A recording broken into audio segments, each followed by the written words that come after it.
Welcome to another episode of the Sailor's Debrief. In this episode, you're going to hear about the 2017 inaugural Antigua to Bermuda race, where the Bermuda Triangle takes another vessel. Get ready for a massive roll-up. Think about a candy bar. Right there. Let's go. Right there.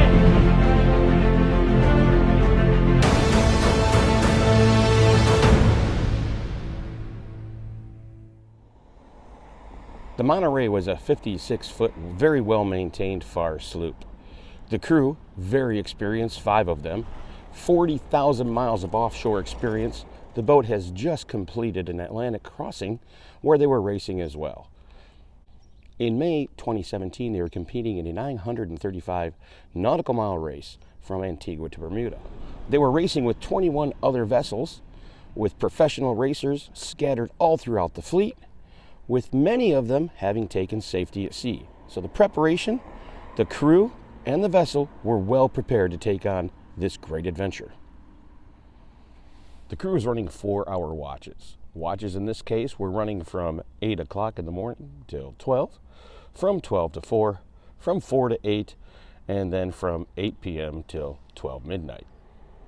There was a sharp bang, a cracking bang that they heard.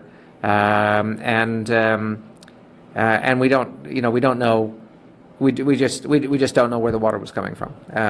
The first sighting of the water was forward in the head, and the boat filled up very quickly.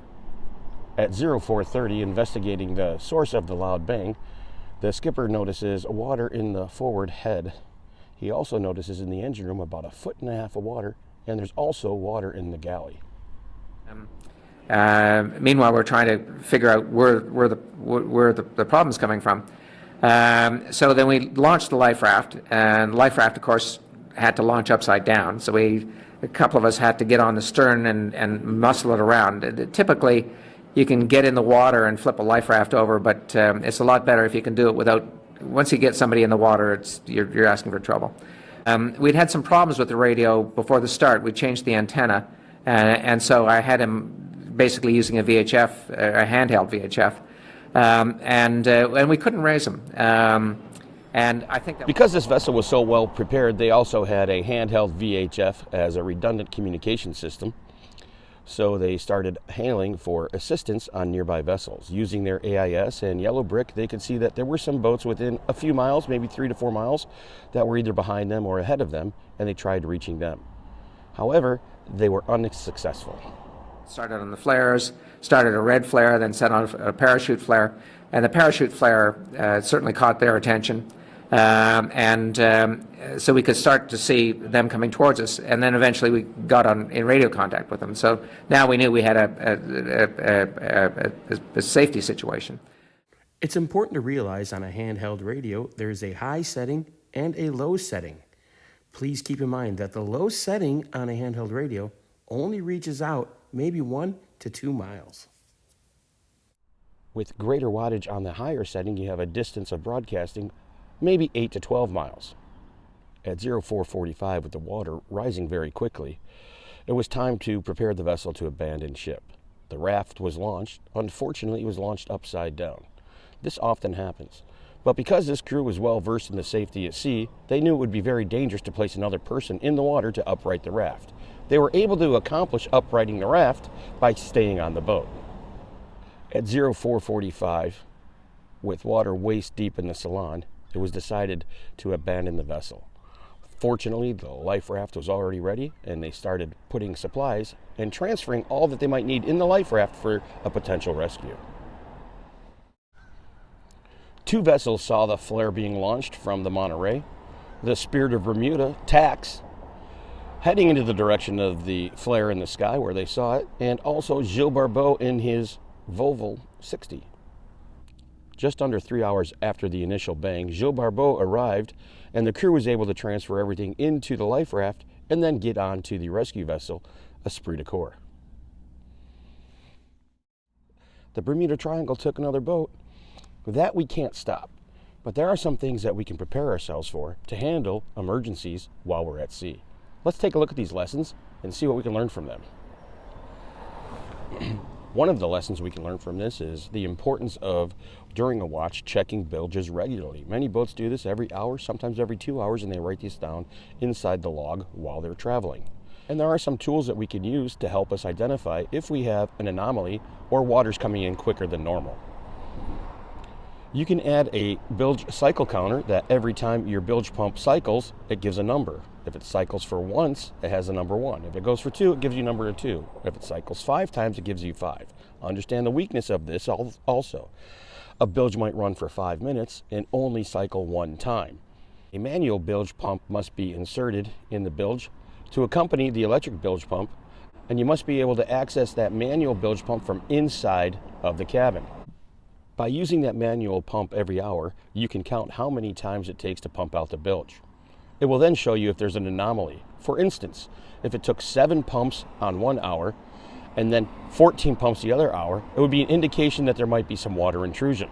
This is the time when you start investigating where the water intrusion is coming from. Other lessons learned we can take from this is at 3:30 when they heard a loud bang, there's no indication that anybody did any type of investigation of the anomaly. Now at 3:30, that's only 30 minutes before the end of watch, which means the wear and tear, maybe the mental alertness of the crew might be inhibited a little bit by how long they've been up, specifically since it's at 3:30 in the morning. So because of that, it is going to be very important while you're sailing that any unexplained event, any anomaly, any weird sound should be thoroughly investigated. The OSRs also require a map of every through-hole fitting. You can see that's in this diagram. In this instance, on the Monterey, the damage control party was having difficulty reading the map and seeing exactly where those holes were. They weren't numbered and they weren't in a list. So lessons learned is, besides the map, also have a list in sequence of where those might be. That way, when you're investigating what the anomaly is, you can go step by step, going through whatever you have, to check them off as a checklist. The yellow brick tracker is used in many races today. They use it in the Fastnet, they use it in the Sydney Hobart, and many local races use it, like the Annapolis to Bermuda, the Newport to Bermuda, the Marion to Bermuda. These are great devices which actually track every racing vessel. But there is some latency. That means that you might be looking at the map where the other vessels are, but they might not be in that exact location. Sometimes it's 5 minutes to maybe 30 minutes in delay, depending on how long the tracker is set to ping the satellites and give the identified boat the position on the map. So in this case, when the Monterey looked at their position and the other boats, they didn't understand that the boats might not be in those exact positions. Another race requirement is that every vessel had to have a satellite phone. Les used that satellite phone immediately and called the control center in Bermuda to let them know what the emergency was. This helped them immensely because they were able to get advice and other boats were able to be contacted through the satellite phone messaging system that they had set up. To gather all of the ditch bags together to get all the equipment needed, unknowing how long they're going to be in the life raft, it took the crew about 30 minutes.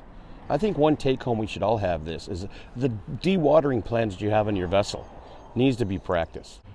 With the inability of the Monterey being able to find the source of the water, a dewatering plan does add time to give you that time to fill up a life raft, to grab your ditch bags and put everything in order.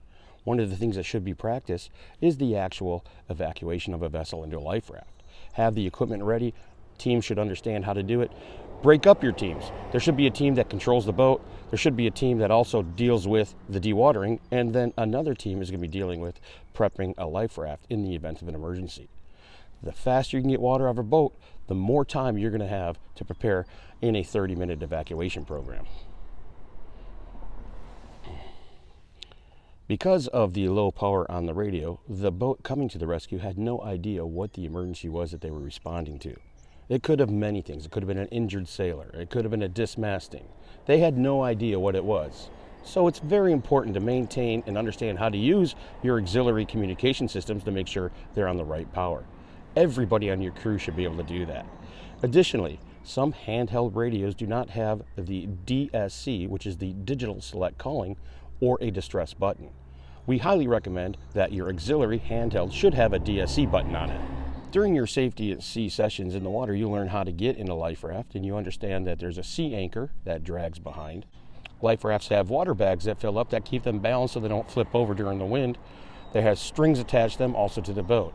as approaching a life raft, be aware because some of these things can entangle propellers, they can entangle keels, they can entangle rudders. So be careful while you're doing a rescue at sea that you have a clear understanding of where those items are underneath the life raft.